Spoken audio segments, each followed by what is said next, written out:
In this video, Ripoff Report. If you've had false statements published in Ripoff Report, whether it's about your corporation or your personal brand, I'm here to help.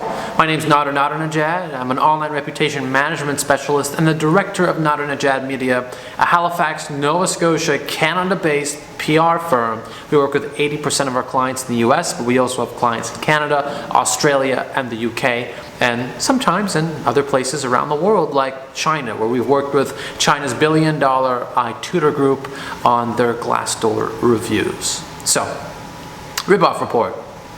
What are you going to do if that's ranking online for your business or your name?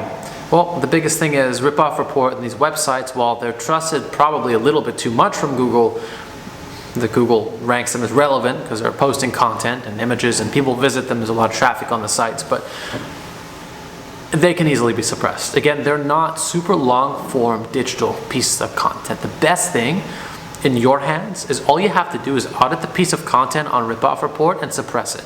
You should always start every reputation management campaign with a suppression strategy, not a removal strategy, because you know with a suppression strategy that you're making progress every day. With removals, it's an all or nothing. If they don't remove it, you're just wasting your time. So the biggest thing to do is to start with a suppression strategy. If you can respond and that's your company policy or your personal policy, great. I recommend you don't. That's where I differ on the issue. I recommend not responding to it unless it absolutely has to be addressed within a press release, if it's a false statement and it's, someone's posted garbage about you. Just don't respond, just suppress it.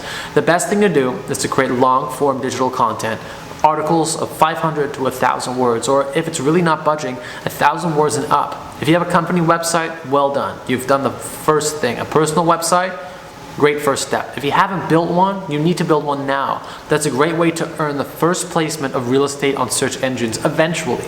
Takes some time to rank a site, but that's a great thing that's going to push down the negative Ripoff Report content. The second thing is create overwhelmingly positive headlines. When you create content about yourself, and I'm going to explain why you need to do this in a minute, but when you create content about yourself, you want the headlines to read positively. I'm going to give you two examples. Let's say you're trying to bury the Ripoff Report by creating an article and ranking it in Google. You have a few different headlines that you can use. Let's say the Ripoff Report says that you are a dirty scam, for whatever reason. They usually read this way. What would you post? Well, you're not going to write, if your company is, I'm going to use a fictional company name, Super Great Wall Plaster. You're not going to write, Bob at Super Great Wall Plaster discusses plaster. You're going to write, Super Great Wall Plaster is helping families revitalize their homes. And you're going to write something like this, right? You're going to write like Super Great Wall Plaster is donating to charities across North America. And you should actually do it. You shouldn't publish false lies and rumors because it's going to make things worse. But what you want to do is actually do something deliberately positive and deliberately publicize it in a long-form piece of content. And you want that headline. If I look at it, it's called impression management. I look at that headline, Super Great Wall Plaster is donating to charities, I feel good. I look at the second thing, Super Great Wall Plaster is, employing people from, underdeveloped neighborhoods. Bam, I feel great. So you want to look at things like that. That's impression management. Good impression on the first site, that's what you want. So if somebody gets the Ripoff Report eventually on page 7, they're going to go, nah. Here's a really great tip as well. The bigger the brand, the less negative media really affects you, right?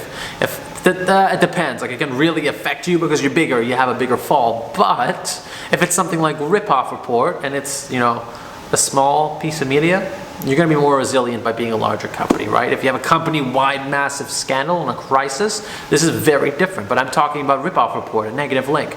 You have a lot of assets on the internet. You have a 20-year-long history of reputation, or you're going to begin creating one now. This thing is not going to matter as much, and it's going to matter less and less every day. Let's repeat that again. This negative content on Ripoff Report is going to matter less and less every day. Now, you have a way to actually pay some money, and I believe get Ripoff Report to speak with the original poster of the complaint. I don't think you'll ever meet them in person, but you'll work down a takedown, and they'll only remove some of the content. You're paying money. That's how they extort people. That keeps their business alive. I would never pay them. I would never ever pay them anything. I would just suppress it. Drop traffic to their website, right? Drop as much traffic to their website as possible. And that's going to be your best long-term strategy. If you'd like to discuss your online reputation, I have links down below. Reach out to me on WhatsApp. You'll get me immediately. You'll generally come straight to my watch or to my phone. I'll know the second you send me a message. We have a chat on the website. We have a free ebook. It's a whole guide on how to fix your online reputation. We have, I think, about 75 videos on this channel now, so we're constantly building infrastructure to help you with your online reputation. I hope you enjoyed this video, and take care.